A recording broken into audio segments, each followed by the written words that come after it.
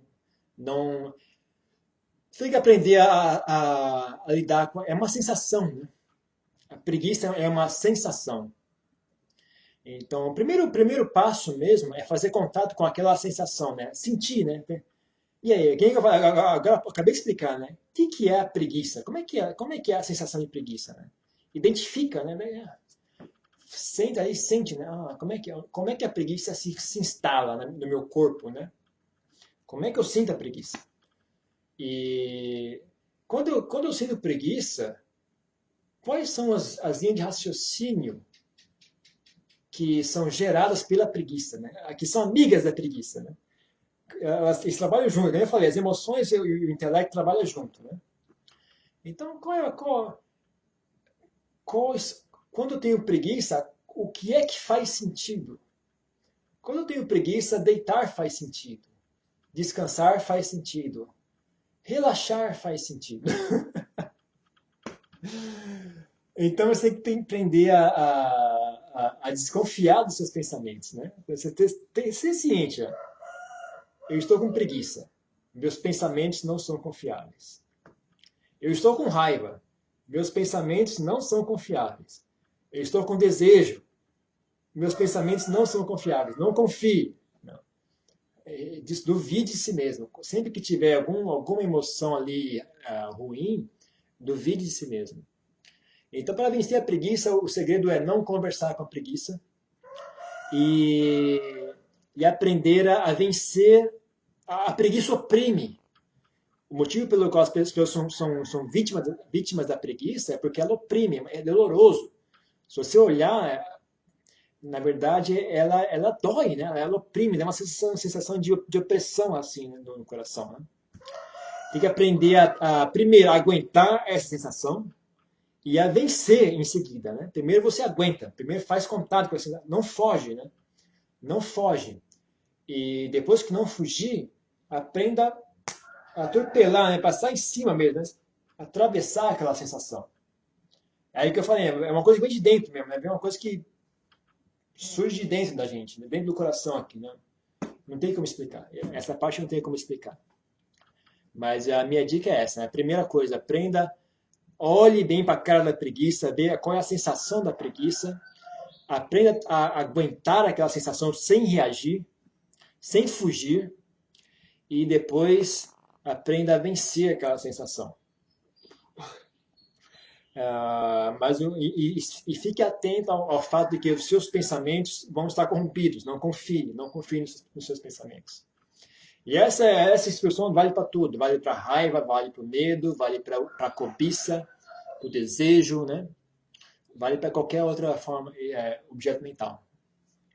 Basicamente isso, né? O resto tem mais do que isso, mas mais do que isso não tem como falar. Tem que descobrir sozinho. Mais do que isso não tem como expressar. Mas o que eu posso falar é isso. Ok? Mais alguma pergunta?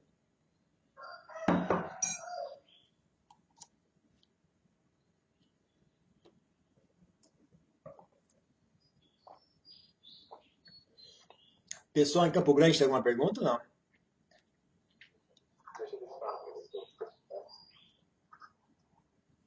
Não, né? Ok, então, em São Paulo, alguma coisa ou não? Sobre a nossa intuição. Como o senhor vê a intuição nossa? Intuição é o seguinte. É esse aspecto mais sutil que eu falei agora há pouco, do pensamento, né?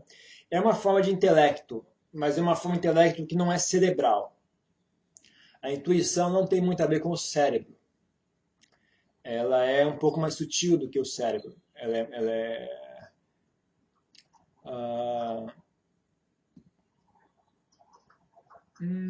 Agora ficou complicado. Tem um aspecto da intuição que eu não quero falar, porque se eu falar vai trazer um assunto à tona que vai virar uma bagunça. Deixa eu ver como é que eu falo isso, sem criar bagunça. Olha, a intuição é muito sutil. Intuição, às vezes tem relação ao ambiente, ao... Oh, raios, não tem como falar isso sem. Intuição também tem a ver com com o relacionamento que você tem com outros eventos ao seu redor, digamos assim. Pessoas, seres ao seu redor. Então é um pouco complicada a história da intuição. Mas como isso está fora do nosso controle, vamos deixar isso de lado. Está fora do nosso controle, deixa de lado. O importante como disse, treinar esse aspecto mais sutil. Alguém desligou meu microfone.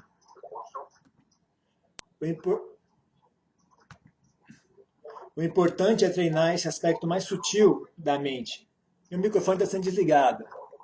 Seu microfone está desligado. Pois é. Seu microfone desligou. Aí. Ezequiel, para de desligar meu microfone. Aparece aqui para mim, o Ezequiel desligou o seu microfone. Para de fazer isso, já. Então, voltando ao assunto. Esqueci o assunto também, né? Qual era? A intuição.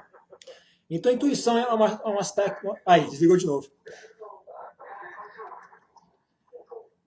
Ezequiel, está me ouvindo? Não está me ouvindo, é por isso que desliga o microfone. Ok? Não desliga o microfone, ok? Então é isso. Intuição é um aspecto mais sutil da sua inteligência. Um aspecto que não está vinculado ao seu cérebro e é um aspecto que é um pouco diferente do raciocínio que vocês conhecem. Ele tem uma forma de funcionar um pouco mais inusitada. E ela também se influencia pelo ambiente. Mas é só isso de útil que dá para falar. O importante que eu tenho a dizer é o seguinte: aprendam a fazer contato com a intuição. E fazer contato com a intuição tem a ver com... ajuda bastante você parar de pensar um pouco. Pense o mínimo possível. Pense só quando for realmente necessário. Quando não for necessário, permaneça em silêncio.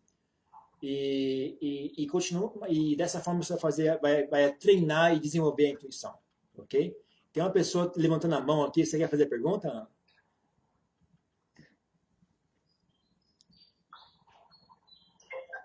Não? Ok. Eu não estou ouvindo. O microfone está desligado. Deixa eu ver. Um momentinho só, Band. Oi, Band. Oi. Eu queria saber como influenciar a mente. Pense menos, mas como é que se faz isso na prática? Como é que faz para a mente pensar? Como é que faz a mente pensar menos, é isso? Pensar menos, sim. Para quem está acostumado a ter a mente, o pensamento em profusão, como é que faz para silenciar isso, né? É uma força de vontade, é focar num ponto só, não sei, tem algum truque para fazer? Tem focar a mente, usar a força de vontade, usar um foco para a mente, tem a ver, mas não serve. Porque lembre-se que você precisa continuar atuando. Focar a mente, usar um objeto para focar a mente, força de vontade, serve na hora de sentar em meditação. No dia a dia, você precisa aprender a relaxar a sua mente. A mente faz silêncio quando você relaxa ela. A mente pensa movida por energia. Então você é que nem você liga, aperta o botão como é que chama? Ligar o computador, energia passa dentro daquele sistema. E aí começa a sair música, começa a sair imagens, começa a sair sons. A mente é a mesma coisa. Então, se você bota energia, ela funciona. Então, não há por que ficar com raiva do pensamento. O pensamento ele não tem entidade ali, não tem personalidade. O pensamento é uma consequência. Tem um trompete, né? Sopra o trompete, ele faz barulho. Não é culpa do trompete, é você que está soprando ele. Então, você bota energia na mente, ela pensa. É isso que ela faz. Ela foi feita para isso. É esse o propósito dela. Então, se você botou energia, ela pensa. O segredo é aprender a relaxar o pensamento. Então, você pode começar treinando em casa, em silêncio, né? Senta e relaxa a sua mente até ela fazer silêncio, né? Vai sentando e vai relaxando até a mente permanecer em silêncio, né? E aí treina e sustém aquilo. Só achar esse ponto em que a mente para de pensar, mas não cai no sono, né? O nego dorme e fala, que beleza, está em samadhi. Não, você está dormindo, meu amigo, você está dormindo, você não está em samadhi. Você está dormindo. Então, mas aprender a relaxar até a mente estar ciente, presente, mas em silêncio. E aí sustém isso também é outro desafio. Né? O primeiro desafio é achar esse ponto de equilíbrio. O segundo desafio é suster isso, né? Você para e aí a mente ela quer fugir, né? Ela não quer ficar ali, né? Ela tem tanto desejo quanto aversão. Desejo e aversão vão chutar a mente para um lado ou para o outro e vão tentar impedir que a mente fique parada. Então você precisa aprender a perder o medo do silêncio, Tem gente que sente sentimento de culpa, né? Quando a pessoa senta e faz silêncio na mente, ela se sente culpada, ela sente, eu preciso, quando ela tem, ela associa a mente silenciosa à burrice. Então, quando a mente faz silêncio, a pessoa se sente mal, sente ansiedade, não consegue ficar quieta. Então precisa vencer essas emoções. Precisa fazer as pazes com o silêncio, precisa perder o medo do silêncio, precisa aprender a enxergar o valor do silêncio. Ok? É um treinamento, tem que treinar. Mas o segredo, principalmente, é aprender a manipular, aprender a aplicar a sua mente. Como é que faz para manusear a sua mente? Né? É como uma bicicleta, né? Como é que faz para guiar a bicicleta? Você aprende a fazer isso. Tem que aprender a fazer isso. Então, as crianças são ensinadas a pensar, mas elas não são ensinadas a parar de pensar. Ninguém ensina isso. Mas a gente ensina efetivamente as crianças a pensar. Como é que faz para pensar? As crianças são ensinadas, são treinadas a pensar. Mas ninguém ensina essa parte mais sutil. Então eu recomendo alguns exercícios, são, por exemplo, artes, né? Pintura, música, artes marciais. Existem outras formas, além da meditação em si, existem atividades que requer ação, mas que não requer pensamento. Né? Você pode treinar usando essas atividades também, né? Procura uma atividade que requer ação, mas que não requer pensamento. Inclusive, uma atividade onde, se você pensar, você estraga. Que nem artes marciais, por exemplo. Artes marciais não tem como pensar. Mas requer uma decisão, né? É terrível. Você está ali, um marmanjo de 2 metros vindo em cima de você. Você tem que ter uma decisão, mas você não pode pensar nada, não dá tempo de pensar. Então é um bom exercício também. Né? E outras coisas, né? Aí você pode usar a sua criatividade, né? Você pode usar a sua criatividade. Mas, honestamente falando, o X da questão é você fazer contato com o assunto, estudar o que é que gera pensamento e portanto, o que é que pacifica os pensamentos. É a mente, né? A mente gera pensamentos e a mente para de pensar. Tem que fazer contato com isso. Né? Então, você pode meditar mesmo, aprender em casa, treina em casa em silêncio e depois leva essa atitude para o dia a dia. Ok? Mais alguma pergunta? Mais uma pergunta, sobre pensamentos negativos, como lidar com pensamentos negativos. Você até falou em confiar nos pensamentos de uma mente que está com raiva, ou com desejo, ou ignorância, né? Mas tem uma outra estratégia, além de não confiar nesses pensamentos, para que eles diminuam, para que eles abaixem um pouquinho o tom. Primeiro ponto, tem uma pegadinha aí que é o seguinte. Pensamentos ruins. Eu vou desligar o microfone que está dando um eco aqui, né? Vou desligar. Pensamentos ruins, eles são gerados por emoções ruins. Então tem uma pegadinha que é o seguinte: se você fica com raiva do pensamento ruim, você gera mais emoções ruins e, consequentemente, mais pensamentos ruins. E, consequentemente, mais emoções ruins. E vai um ciclo dessa forma que aí você fica doido. Vai ter que mandar você para o hospital. Então, primeiro, uma pegadinha que tem um perigo que existe é não... em inglês fala overreact. Como é que fala isso em português? Overreact. Não exagere na sua reação aos pensamentos ruins. Então, por incrível que pareça, você tem que ter uma certa tolerância aos pensamentos ruins. Você tem que saber tolerar a presença deles. Porque se você tiver uma atitude muito agressiva em se livrar de pensamentos ruins, você gera mais emoções ruins e, consequentemente, mais pensamentos ruins. Então, você tem que estar atento a isso. Então, o primeiro perigo. Então, a primeira coisa a fazer é conseguir tolerar a presença de pensamentos ruins. Isso dá medo, né? Dá medo, né? Que a gente quer cortar logo de vez, não quero ver, não quero sentir, não quero fazer contato, né? Porque a gente tem medo de cair na tentação. A gente tem medo de sucumbir àquele pensamento, né? Então, primeira coisa, você tem que ter coragem de olhar para o pensamento ruim e sem sucumbir àquele pensamento ruim. Por isso que eu digo, tornar-se uma boa pessoa é uma das umas fontes mais importantes de energia para a prática espiritual. Porque se você tornar-se uma boa pessoa de verdade, você perde o medo de sucumbir à maldade. Então, se você é uma boa pessoa na prática, não na teoria, se na prática você é uma boa pessoa, você faz coisas boas, você fala bem, você tem amizade pelas pessoas, você age bem, quando sentir raiva, você não tem medo da raiva. Você sabe, eu sou uma boa pessoa, não tenho medo dessa raiva. Eu sei que essa raiva não vai me corromper. Então você tem coragem de olhar para a raiva. Então sejam boas pessoas, por favor. Não sejam boas pessoas na teoria.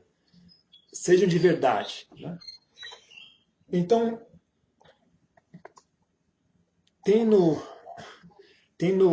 feito contato com os pensamentos ruins, a primeira coisa é simplesmente perder o encanto por eles.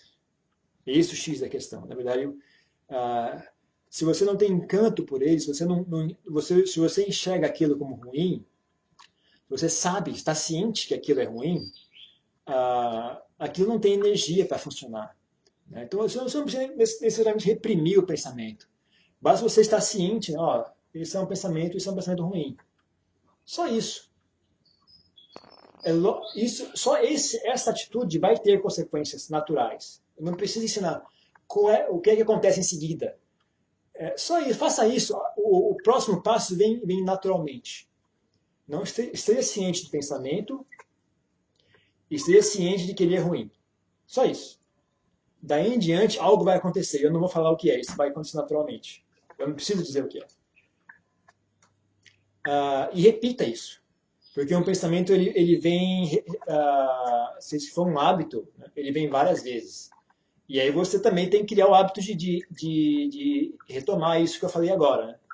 Então, o pensamento vem várias vezes, você desfaz o pensamento várias vezes, enquanto for necessário. Né?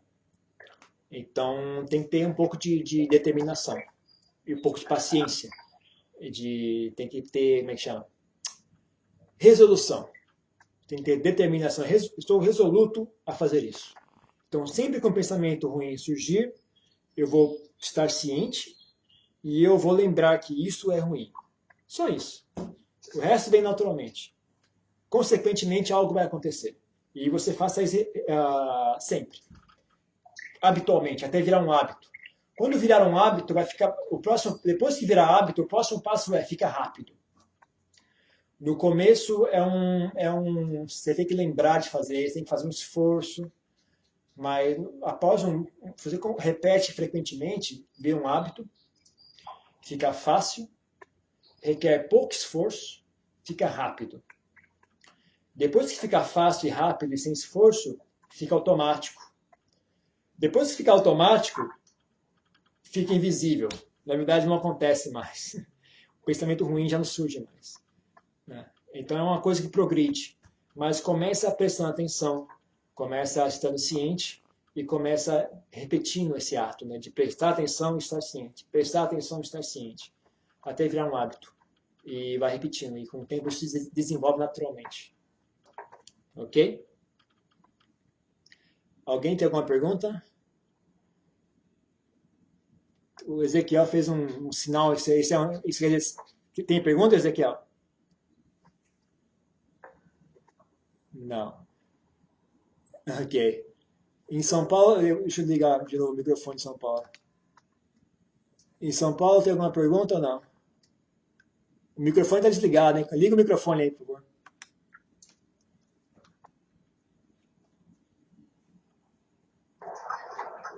Mais alguma coisa? Não é diretamente relacionado com o assunto, mas nós estamos agora, hoje, no Valdegama, celebrando essa.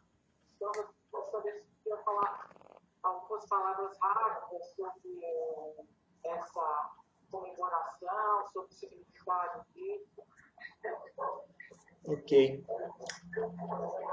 Bom, pensar que é a celebração do nascimento do Buda, da iluminação dele e da morte dele. Né? E o Buda, a gente celebra a morte do Buda. A gente celebra. Por quê? Porque quando ele morreu, ele alcançou Parinibbana. Né? Então, que é uma grande... Para ele, pelo menos, é ótimo. Né? Para nós é péssimo, mas para ele é ótimo. Mas nós aqui perdemos o Buda. Mas ele entrou em Nibbana completo. Né? Não tem mais que ficar aqui carregando esse corpo, né? Todo cheio de dor, cheio de sujeira, cheio de dificuldades. Então, quando é um Buda, quando é um Arahata, a gente celebra, né, a morte dele. Parabéns, né? Agora você se livrou. O resto de nós, quando morre, sofre aquela dor, aquela tristeza, mas os outros a gente celebra. Então é importante, né? É uma celebração, né? É uma marcar a data somente, é marcar a data desse evento que é raríssimo, né? O surgimento de um Buda é um evento muito raro, muito, muito especial. É a porta de saída. É a porta de saída do samsara. É um período curto, né, em que uma fresta se abre e que as pessoas conseguem sair. Então, é importantíssimo. É um evento muito, muito importante.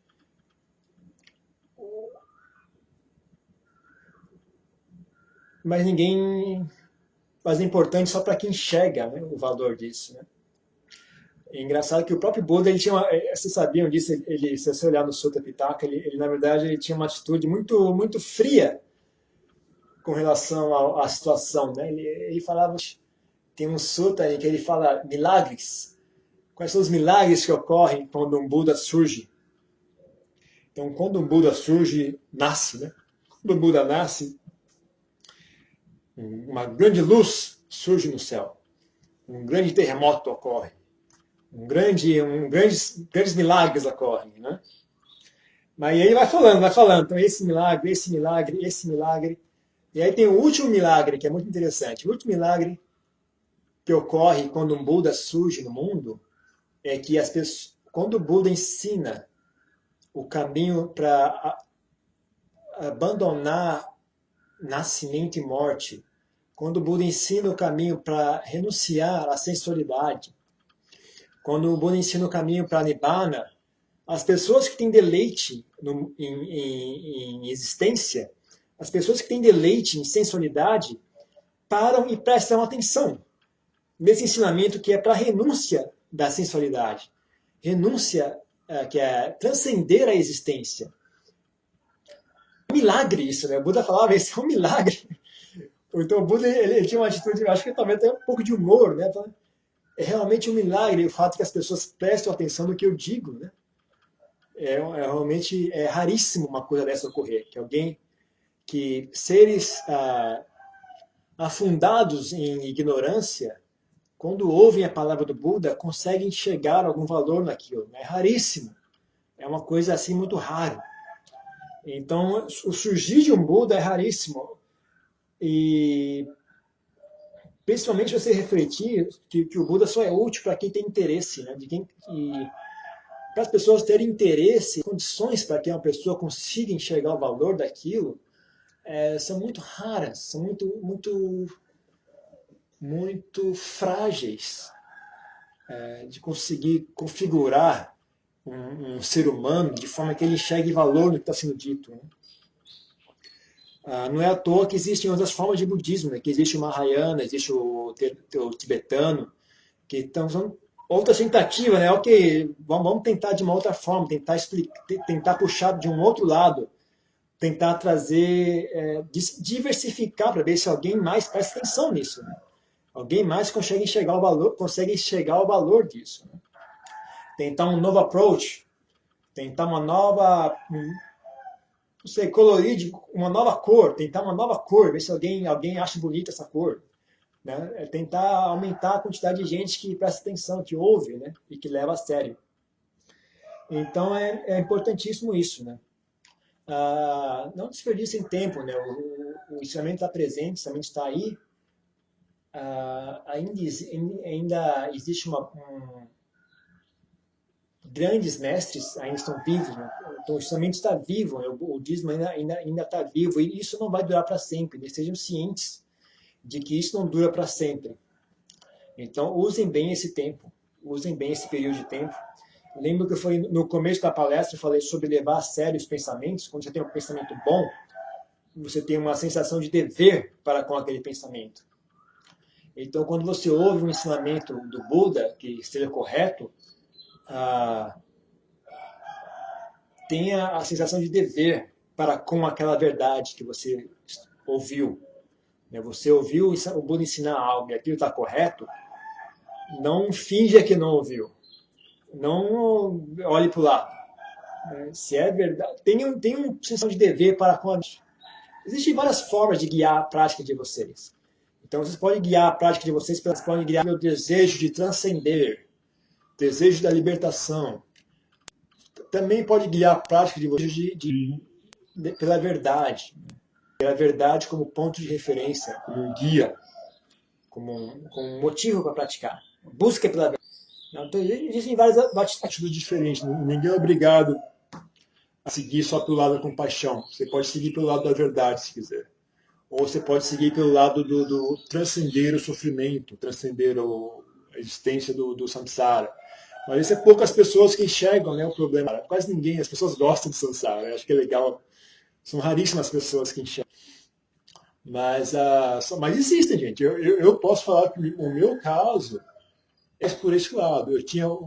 Quando eu comecei a praticar, o que mais me chamava a atenção era esse lado, o lado ruim da existência.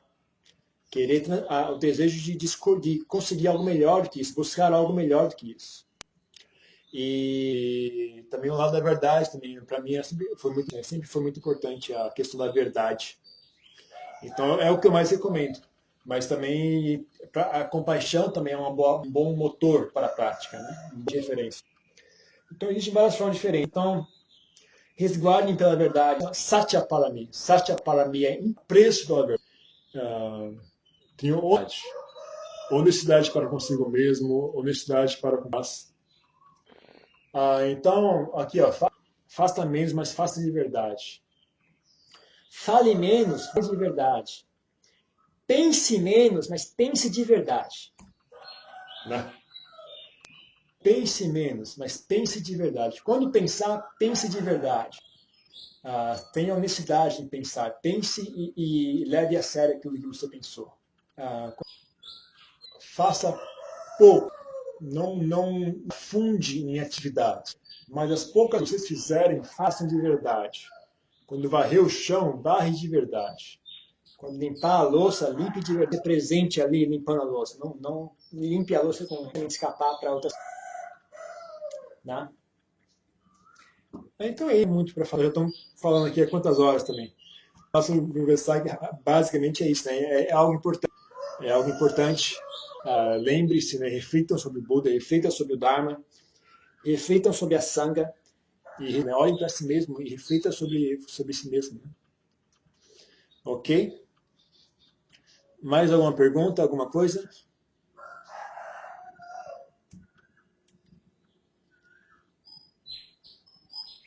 Ih, minha tela congelou aqui. Tudo bem? Mais não? Não, né? Ok, então, gente. Chega de conversar. Eu preciso sair. O pessoal está saindo em Pindabata agora. Pegar minha tigela aqui. Eu tenho que correr para Pindabata. Ok? Ok, até mais. Boa sorte a todos. Tchau.